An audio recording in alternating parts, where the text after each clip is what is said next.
I never thought a quiet suburban neighborhood could turn into a scene straight out of a bad action movie, but here we are. It all started with a letter in my mailbox. At first glance, it looked innocent enough, official-looking, crisp, stamped with my HOA's logo. But as soon as I opened it, my eyebrows shot up, and I almost laughed out loud. Violation of HOA Rule 7, Section 4B. Excessive whimsy in lawn decorations. I blinked, I read it again. Excessive whimsy, really, that's what they were calling my pink flamingo collection now. I had 7 of them strategically placed along my front yard. Not a single one was out of line, or so I thought. According to HOA Karen, apparently, I was waging a one-flamingo war on suburbia's moral compass. I could practically hear her voice in my head. We cannot allow the chaos of whimsy to spread. I stared at the letter, unsure if I should laugh or cry. Then, a noise outside caught my attention. A car idled across the street, suspiciously slow. A man stepped out, badge clipped to his belt, chest puffed out, looking like he had just been promoted to neighborhood sheriff of everything. It was him, the HOA's self-appointed enforcer. People called him Officer Mike, though he wasn't a real cop. Not that it stopped him from acting like one. He patrolled the neighborhood like he was auditioning for a reality show called HOA, Extreme Enforcement. I watched as he strutted up my driveway, sunglasses on, chest out like he was ready for a showdown. My heart started to beat a little faster, not because I was scared, but because the absurdity of the situation was building into something so ridiculous, it could only end badly or epically. Before he even said a word, I knew this encounter wasn't going to be polite. He stopped at the edge of my lawn and pointed to my flamingos like a general issuing orders to a platoon. "You need to remove these immediately," he barked, voice sharp, authority dripping. "They violate HOA standards." I smiled. "Standards? Could you be more specific? Are we talking about excessive whimsy or, I don't know, bird-related crimes?" His face twitched. Clearly my humor wasn't landing. He stepped closer. "I enforce the rules," he said, and I could hear that edge, like someone wielding power for the first time and loving it a little too much. I took a slow breath, glancing around. Neighbors were starting to peek from behind curtains and half-closed blinds. I imagined their thoughts. Is this man seriously arguing about flamingos? I decided to push the absurdity even further. "You know, I actually consulted with a feng shui expert last week. They said these flamingos bring joy and positive energy to the street. I didn't realize that joy was against HOA policy." He scowled, and then it happened. He reached toward his belt, toward something I hadn't expected. My brain went into overdrive. "Is that a gun?" He froze mid-motion, obviously proud of the intimidation factor. My pulse jumped, not in fear but in sheer disbelief. Who points a gun over lawn ornaments? I had to remind myself to breathe. At that moment, I realized something very important. This guy had no idea who he was dealing with. I'd spent years in situations far more dangerous than this, but nothing quite compared to the sheer absurdity of being threatened over pink flamingos by a man with a badge that meant absolutely nothing. I kept my voice calm, deliberately casual. "Listen, buddy, I'm going to ask you nicely. Put that down. We can talk like civilized adults about lawn decorations." His eyes narrowed. The tension in the air was thick, like a movie scene where the hero and villain stare each other down before something inevitably explodes. And yet, there was humor hiding in every second. The whole scene was ridiculous. The guy looked like a wannabe action hero, and I had front-row seats. Little did he know, the story had only just begun. That letter in my mailbox, that was the spark. And by the end of the week, what started as a simple HOA dispute over flamingos was going to escalate into something he and the entire neighborhood would never forget. The next few days were surreal. Every time I stepped outside, I felt like I was walking into a low-budget action movie, except the villain wore a polyester polo shirt and a badge that didn't mean a thing. Officer Mike, or as I started thinking of him, HOA Rambo, was everywhere. He would drive slowly past my house, sometimes stopping to inspect the flamingos, occasionally jotting notes in a tiny notebook that looked like it belonged in a high school detention room. Once, he even knocked on my neighbor's door, asking if they had observed any excessive whimsy violations in my yard. I swear, my neighbor's jaw dropped, like she was questioning reality itself. One evening, I decided to try diplomacy. Maybe a calm conversation could diffuse this before it became absurdly dangerous. I grabbed my coffee, stepped onto the porch, and waved. "Evening, Mike," I said casually, trying to make it sound friendly. "Want to come in for a cup and talk about these so-called violations?" He didn't budge. His stance screamed determination, like he was on a mission from some imaginary federal HOA task force. "The rules are clear. Flamingos, garden gnomes, and," he paused for dramatic effect, "excessive color, must be regulated." I almost laughed out loud. "Regulated," I said, leaning casually against the railing. "Do I need a permit for joy now? Should I submit a color palette to HOA headquarters?" He didn't even flinch. He probably thought I was nervous. Truth is, I was calm, but I was also calculating. Every move, every word had to be precise. The man didn't know who he was threatening. Then came the next escalation. He left a notice under my door, not another letter. This was an official-looking warning.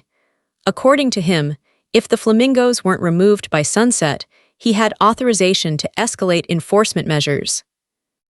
I stared at the paper, rereading it 3 times. "Authorization to escalate enforcement measures," I muttered. "Does that mean he's bringing a SWAT team for lawn ornaments?" I called a friend, a fellow Marshal, for advice.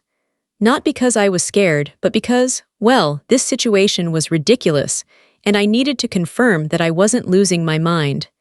He laughed so hard I thought he'd fall off his chair. "Tell me he didn't write that with a straight face," he said. "He did. He absolutely did," I replied. I started documenting everything. Pictures of the flamingos, the notes, his suspicious patrols. Partly for fun, partly for evidence, but mostly because I wanted a personal record of what might go down next. And I knew it would escalate. People like HOA Rambo don't back down, they double down. Sure enough, a few nights later, I saw headlights sweep across my lawn. My heart rate picked up, but this time, not out of fear. I was ready. I watched as Mike stepped out of his car, badge gleaming in the streetlight, chest puffed up like a superhero who had just discovered his powers. He didn't speak at first, just stared at the flamingos as if trying to summon the courage to act. Then, in a voice low and threatening, he said, "This is your final warning." I smirked. "Final warning for what? My commitment to bird-shaped yard art?" I asked, letting the sarcasm drip. He didn't answer. Instead, he moved closer, hands hovering over. I wasn't sure. Maybe a gun, maybe a can of pepper spray. The suspense was enough to make any normal person's palms sweat.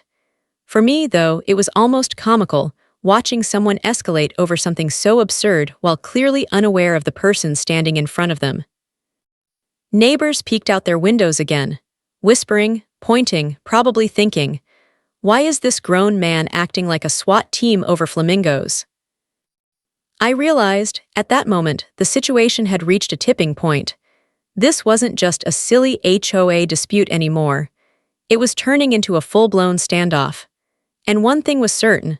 Officer Mike had no clue who he was dealing with, and I was about to teach him a lesson he wouldn't forget. But first, I had to wait. I had to let him make the next move, let him reveal how far he was willing to go. That pause, that tension in the air, it was perfect. And I knew it.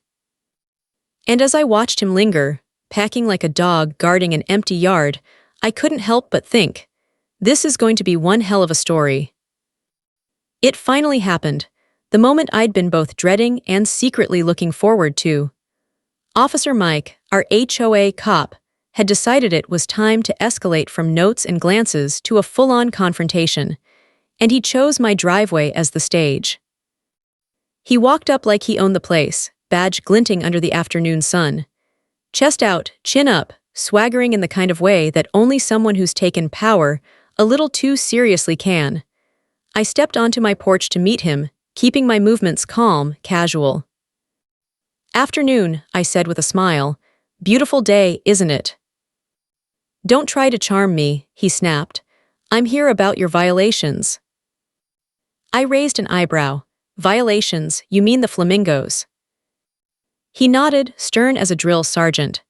"And the gnomes, and the garden colors, and excessive whimsy. You're testing HOA limits, and I have authority to enforce the rules." Authority? I almost laughed aloud. He had no real authority outside of his little plastic badge and his inflated sense of power. But I knew better than to let him see me laugh, at least for now. "So let me get this straight," I said, leaning casually against the railing. "You're here to enforce rules about garden decor, and if I don't comply, what? You escort me off my own property." "Not if I don't have to," he said, but his eyes were hard. "But I will take action if necessary." I took a slow breath. I wanted him to feel the absurdity of this situation. I wanted him to know he was dealing with someone who wasn't intimidated by polyester polos or plastic badges. "Action," I said slowly, letting the word hang in the air. "Do you even know what you're talking to?" He frowned. "I enforce the law here, HOA law." I bit back a grin. "Right, HOA law, very official. So, what exactly does enforcement look like in your world? Do you give citations, write tickets, call imaginary SWAT teams?" He didn't smile, he didn't even flinch. But then, in a move that would go down in suburban legend, he reached toward his belt. My pulse skipped a beat, but not out of fear. I'd seen plenty of dangerous situations in my life. This was ridiculous. A grown man pointing something at me because of plastic flamingos. I stayed calm, my voice steady. "I'll make this simple, put it down. We can talk about the rules, or you can make this complicated." His hand hovered, indecision flashing across his face. I could see it, the conflict between his desire to act tough and the reality that he was completely out of his depth. And then, of course, the neighbors came out to watch. A few kids peeked from behind fences. I caught my neighbor's eyes, and we shared a look that said, "What is happening?" I decided to push the absurdity a little further. "You know," I said casually, "I've read all 200 pages of the HOA rules. Not once did it mention flamingos as a danger to humanity. I think we might be stretching the rules here." He scowled, frustration mounting. His finger twitched like he was trying to remember some rule that justified the moment. And that's when it hit me, he was improvising. The man had no plan, no backup, no clue, just bravado and a plastic badge. "Look, Mike," I said, voice calm, eyes level, "I don't want trouble. But you're standing on my property, pointing a gun over yard ornaments. That's not enforcement. That's, well, it's dangerous and it's stupid." He blinked, clearly shocked at my calm tone. Most people in his position, normal homeowners, scared neighbors, would have panicked. He wasn't expecting someone who didn't flinch, who didn't back down. I could see it slowly dawn on him that the power balance had just shifted. And in that split second, I knew the next move could change everything. I let the silence stretch just long enough to make him uncomfortable. And then, I stepped back slightly, keeping my tone neutral, voice quiet but firm. "You really want to do this over plastic flamingos?" His hand wavered. The tension in the air was so thick it could have been cut with a knife. And as I watched him hesitate, I realized something very important. This confrontation was far from over, but the scales were starting to tip. And somewhere deep down, I couldn't help but smile. Because the next move, that was going to be the moment he'd regret ever stepping onto my driveway. After the confrontation on the driveway, things didn't settle. If anything, they escalated in the quiet, insidious way only small-town power trips can. Officer Mike, our self-appointed HOA enforcer, was now watching my house like it was Fort Knox. Every glance from his car, every slow patrol down my street, reminded me that this wasn't going to end politely. But while he thought he was in charge, there was a little secret he didn't know. One he couldn't possibly guess just from looking at me on a sunny afternoon, sipping coffee on my porch. You see, I wasn't just some homeowner with a few colorful flamingos. I was a U.S. Marshal. And that knowledge, tucked neatly behind my casual demeanor, changed everything. I smiled to myself when I thought about the absurdity of the situation. Here was this guy, strutting around with his polyester polo and plastic badge, thinking he had the authority to intimidate me. Meanwhile, I had spent years dealing with real criminals, armed standoffs, and high-risk arrests. And now, he was pointing a gun at me over lawn decorations. It was almost poetic, almost. I spent that night documenting everything, as any responsible marshal would, even if this was technically just HOA drama. Photos of the flamingos, notes, patrol sightings. I made mental notes of every detail, every action Mike had taken. If it escalated, I would be prepared. And in situations like this, preparation isn't just useful, it's everything. Still, I didn't act immediately. The beauty of being patient is that tension works in your favor. Every day, Mike's frustration grew. His patrols became more frequent, his notes more threatening, and the little meetings with HOA Karen, who clearly thought she was running a real police force, were getting increasingly ridiculous. I kept up appearances, of course. Polite smiles, casual nods when neighbors waved. But inside, I was thinking about the best way to let him make the next move. Let him escalate to the point where he'd reveal his true intentions, and hopefully his overconfidence. Neighbors started whispering, "Did you see him out there again? What's going on with those flamingos?" Some laughed, some looked horrified. They didn't know whether to be concerned or amused. I didn't correct them. This was a show, and the longer it ran, the better the payoff would be. And then there were the calls. My phone buzzed more than usual that week. Concerned neighbors, curious friends, even people from other streets who had heard of HOA Rambo and his imaginary law enforcement adventures. I listened patiently, offering calm reassurances, all while keeping my own little secret tucked safely away. I also started testing boundaries subtly. A flamingo here, a gnome there, just to see his reaction. Each time he overreacted. Each time he proved he had no real sense of authority. And each time I reminded myself that patience was key. I had to wait for the perfect moment. The moment when his ego, his lack of judgment, and his complete misunderstanding of the situation would converge. And that moment was coming. Oh yes, it was coming. And as I watched him from the porch one late afternoon, packing, glancing at the flamingos like they were ticking time bombs, I let myself smile again. Not out of malice, but because the plan, though simple, was elegant in its execution. He had no idea what was about to hit him. Little did he know, this escalation wasn't going to involve more threats, letters, or intimidation. The next time he stepped onto my property, he would be facing someone entirely different than he expected. Someone calm, precise, and trained to handle dangerous situations. And that someone was me. I let the suspense build. I let him stew in his ignorance. Because sometimes, the best power move isn't confrontation, it's letting someone overreach so badly that their own hubris does the work for you. By the end of that week, I knew one thing with absolute certainty. Mike was about to make a mistake he'd regret for the rest of his life.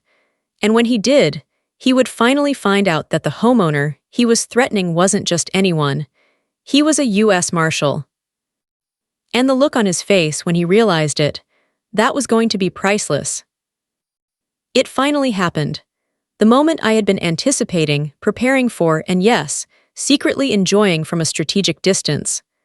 Officer Mike, our HOA cop, had decided that words, warnings, and notes were no longer enough. He was taking matters into his own hands literally. I was outside, rearranging a few flamingos, when I heard the crunch of tires on gravel. I looked up and saw him stepping out of his beat-up SUV, badge glinting in the late afternoon sun, hand hovering suspiciously over his belt. That's when my heart rate kicked up, not because I was scared, but because the absurdity of the situation was about to hit maximum levels. "Mike," I said casually, keeping my tone light, almost conversational, "do we really need to do this today?" His eyes narrowed. I've had enough of your games, he barked. This is your final warning. Remove the flamingos or I'll enforce the rules. And then he pulled a gun. I froze for half a second. Not because I was afraid. I had faced armed criminals before, but because the sheer ridiculousness of being threatened over lawn ornaments hit me like a punchline in slow motion. The neighbors, of course, were peeking from behind curtains, whispering in horror and amusement at the same time. Some of them were probably taking mental notes for the next HOA meeting. Never mess with flamingos, apparently. I kept my voice calm, steady. Okay, Mike, I said, taking a slow, deliberate step back. Let's talk about this. No one has to get hurt over plastic birds. He waved the gun like a kid showing off a new toy, chest puffed out. I enforce the rules, he said, voice trembling slightly. You don't understand the authority I have. I smirked. Authority, right. That's when I realized how perfect this moment was. He had no idea who he was dealing with. None. And the moment he did, well, let's just say his little power trip was about to end very, very quickly. I raised my hands slowly, deliberately showing calm. Mike, I want you to put that down, right now. Let's resolve this like adults. You don't want to make a scene, and I'm sure your HOA buddies don't either. His face twisted with frustration. He was nervous now. He didn't realize that pointing a gun at me didn't make him powerful, it made him reckless. Every second he hesitated, the tension in the air built, almost cinematic in its intensity. And then, I spoke the words he'd never expect. Mike, I'm a U.S. Marshal. The reaction was instantaneous. His eyes widened, jaw slackened. The gun wavered, hand shaking. He clearly had no idea what a U.S. Marshal was, let alone that one of them was standing in his driveway, calm as a summer breeze, staring back at him. You're serious, he stammered, disbelief written all over his face. Completely, I said, keeping my voice even. I deal with armed criminals for a living. You're pointing a gun over flamingos. I suggest you put it down before someone gets hurt, including you. For a second, he froze, unsure if he should run, drop the gun, or call for backup that didn't exist. The absurdity of the situation was now balanced perfectly with danger. The neighbors were leaning out of windows, holding their breath, as if they had front-row seats to a bizarre live-action comedy thriller. I didn't move, I didn't shout. I let the weight of the situation settle on him. And slowly, very slowly, he lowered the gun.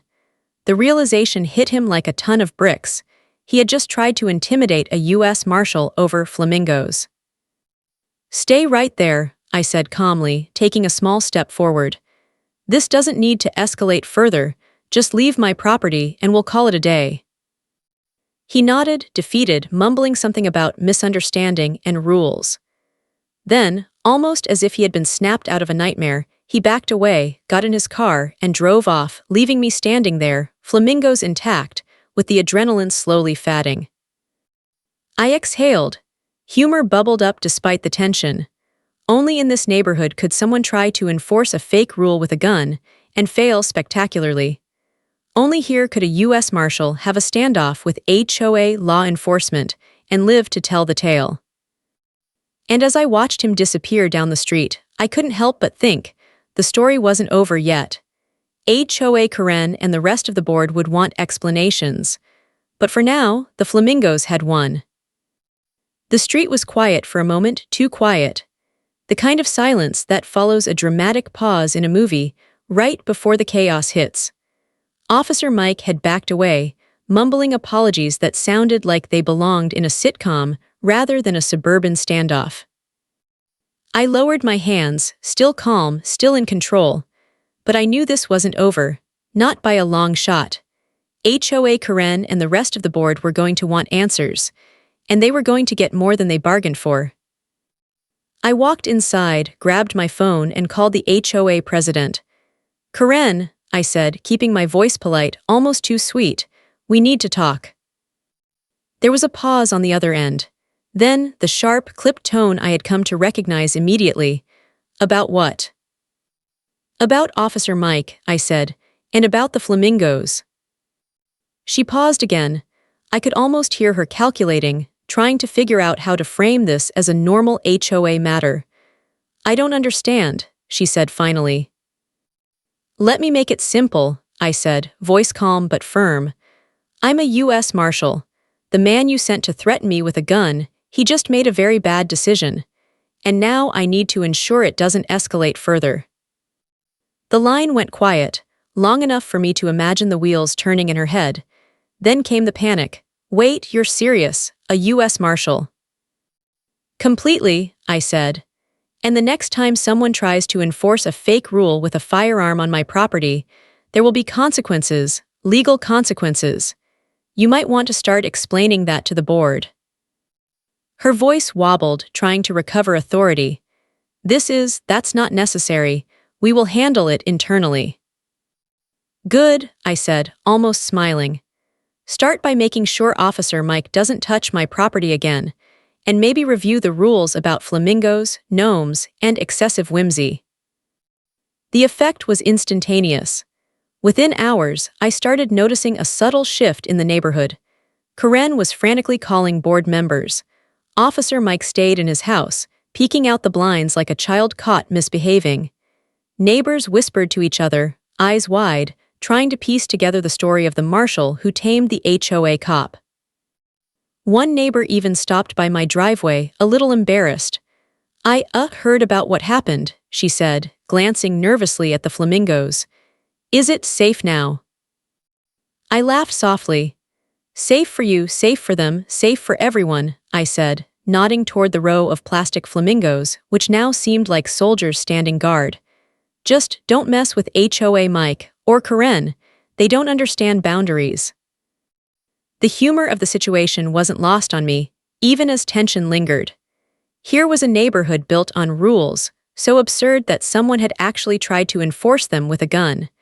And here I was, standing calm, fully in control, revealing my identity in the most satisfying way possible. Later that evening, the HOA sent another letter. Not a threat this time, but an official apology that somehow managed to make everything sound serious while also completely undermining their authority. They claimed they had misunderstood the situation and assured me that the rules were being reviewed. I read it and laughed quietly to myself. Misunderstood, right. They had misunderstood something all right. They had underestimated who they were dealing with, and that was a mistake they wouldn't make again. By the time the sun set, Officer Mike was gone. Karen's phone calls slowed. The street returned to its quiet, suburban rhythm, and I realized something important. Sometimes, the best way to deal with bullies isn't to argue or fight, it's to reveal who you truly are and let the consequences unfold naturally. The flamingos, of course, remained where they belonged, standing proud, unapologetic, and now fully protected by not just common sense, but by federal authority disguised as casual humor and calm confidence. As I watched the last rays of sunlight hit my yard, I couldn't help but smile. The neighborhood had survived its most ridiculous crisis ever, and I had survived it, with every lesson learned and every flamingo safe. But deep down, I knew one thing: this wasn't just about flamingos. It was about boundaries, power, and knowing exactly when to reveal who you really are. And the look on their faces when they realized I wasn't just joking, that, my friends, was priceless. The next morning, I woke up to a new kind of chaos, one that no amount of flamingo placement or garden gnomes could have prepared me for. HOA Karen had called an emergency meeting of the board. From what I could hear through the thin walls of the neighborhood, it sounded like a cross between a courtroom drama and a reality TV show. Apparently, Officer Mike had recounted his version of events, leaving out the part where he had wavered like a toddler holding a water gun. Karen had apparently run around like a chicken with its head cut off, waving papers and citing protocol she couldn't remember. And neighbors, well, they were buzzing, whispering, and snapping secret photos for evidence, or blackmail, who knew. I sipped my coffee, leaning against the porch railing, and let it all unfold. From my vantage point, it was both terrifying and hilariously satisfying. They were panicking, and for once, I wasn't the one on edge. I was calm, collected, and fully aware of the absurd power imbalance. Karen had started calling people frantically. "We need a solution. He's a U.S. Marshal. He can do things." "Oh really, Karen," I muttered to myself. "Things like what? Write a citation for your poorly painted mailboxes." It was incredible watching them scramble. Rules that had once been rigid and unyielding were now being questioned. Members of the HOA who had once nodded along to Karen's every whim suddenly started whispering, looking around nervously. I imagine in their minds they were thinking, maybe flamingos aren't worth this kind of trouble. And then the neighborhood began to tiptoe back toward normalcy, albeit a very cautious normalcy. People came by my yard, not to argue, but to apologize, laugh nervously, or simply see the legendary flamingos in their full, unthreatened glory. One neighbor even dropped by with a cup of coffee. "I just wanted to say, your approach worked," she said, trying not to smile. "They're terrified, and the flamingos are safe." I chuckled, "Safe, yes, and let's keep it that way. The secret, don't overreact, just let the truth reveal itself." By mid-afternoon, I noticed Karen trying to regain control. She had drafted a long, official HOA statement that made absolutely no sense. It claimed the flamingos were under review, and Officer Mike had been disciplined for misunderstanding his duties. It was bureaucratic nonsense, but I didn't care. The entire point had been made. Authority could be challenged, and sometimes patience, composure, and knowing your limits are more powerful than any badge. Neighbors whispered in awe when they saw me outside, casually watering a flamingo or two. "Is he really a marshal?" one asked. "Apparently," another replied, still wide-eyed. I laughed softly. It was like a slow-motion victory parade, quiet, private, and utterly satisfying. The neighborhood had learned a lesson. Boundaries exist for a reason, and power trips can be extremely dangerous when you do know who you're dealing with. As for Officer Mike, I never saw him patrol that street again. Karen kept him under the strictest supervision, apparently terrified of letting him anywhere near another lawn. The rules, they were still ridiculous, yes, but no one dared enforce them in the same way again. I took a slow walk through my yard that evening, glancing at the flamingos standing tall, proud, unthreatened. It felt symbolic. They weren't just decorations anymore, they were a statement. A reminder that sometimes, standing your ground, with patience, humor, and a little bit of authority, was the only way to win. And while the neighborhood slowly returned to its quiet rhythm, I knew that this story, this absurd, tense, and hilarious ordeal, would linger in their minds for a long time. Not because of me, not because of the flamingos, but because it had exposed the truth. That misplaced authority, ego, and overreach can crumble faster than anyone expects. I smiled, adjusting my coffee mug, and thought to myself, the flamingos had survived, the neighborhood had survived, and I had survived a suburban showdown that would be remembered for years. And if anyone tried to enforce another ridiculous rule, they would think twice. Sometimes, the most powerful action is knowing when to wait, when to reveal, and when to let absurdity run its course. And in this case, it had worked perfectly. The days after the standoff were peaceful. Quiet, even, the kind of peace that comes after chaos when everyone's recalibrating, and you can finally sip your coffee without glancing over your shoulder every 5 minutes. The neighborhood had learned a valuable lesson. Authority without sense is dangerous, and sometimes, patience and calm are more powerful than threats or intimidation. HOA Karen was still in full damage control mode. I could hear her frantic calls through my window. Meetings, apologies, policy revisions. I imagined her packing, papers in hand, trying to make sense of a situation that had completely spun out of her control. She had learned the hard way that ego and bureaucracy aren't substitutes for judgment. Officer Mike, he disappeared from the neighborhood like a storm that had passed.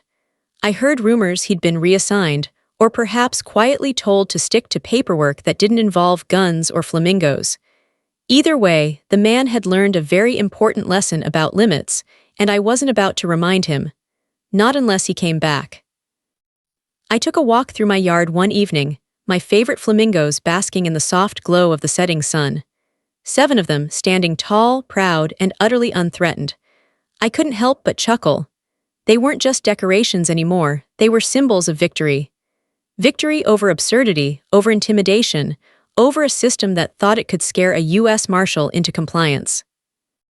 Neighbors peeked from their porches, whispering. Some waved. A few even came over, hesitant but smiling. Are you really a U.S. Marshal?" one asked, eyes wide with curiosity and awe. "Yep," I replied, casually adjusting my hat. "And now, thanks to a few flamingos, everyone here knows exactly what that means." Humor had its place, yes, but there was also a lingering tension, a reminder that authority should never be abused. I made sure to leave that lesson intact. The flamingos had survived because I had stayed calm, strategic, and ready. And Officer Mike had survived because I knew exactly how to control a dangerous situation without ever needing to escalate further. Weeks passed. Life returned to a strange, suburban normal. The HOA rules were quietly revised, though I doubt anyone admitted it publicly. Karen occasionally glanced at my yard as she drove by, her face a mixture of annoyance and respect, an acknowledgement that the line had been drawn and I had crossed it only in the right way, with patience, wit, and authority. I sometimes think back on that confrontation with a smile. Who would have thought a few plastic flamingos could cause so much chaos? Who would have guessed that a backyard showdown could turn into a lesson about boundaries, power, and patience? Only in America, or at least in my little corner of it, could something so absurd teach such a real lesson. And me, I had learned too, that humor and composure are just as powerful as any badge or authority, that patience can turn an opponent's arrogance into their own undoing, and that sometimes the most satisfying victories aren't loud or violent. They're quiet, deliberate, and leave the world exactly where it should be, intact, slightly wiser, and very entertained. That night, I took one last look at my yard. The flamingos glowed in the porch light, guardians of my small kingdom, proof that even in the strangest circumstances, calm and cleverness prevail. I smiled and whispered to myself, half joking, half serious, "No HOA, no Mike, no problem." And with that, I went inside, locked the door, and poured myself a celebratory drink. The neighborhood had survived, the flamingos had survived, and I had survived. All of us a little wiser, all of us a little more cautious, and all of us a lot more entertained. Sometimes, the wildest conflicts come from the smallest sparks, and sometimes, those sparks reveal the people we truly are. In this case, the flamingos, the faux authority, and the overzealous HOA enforcer had all done exactly that. And that, my friends, was a story worth telling. Every HOA has a story on HOA Headaches. You'll hear the ones they tried to bury. Subscribe today.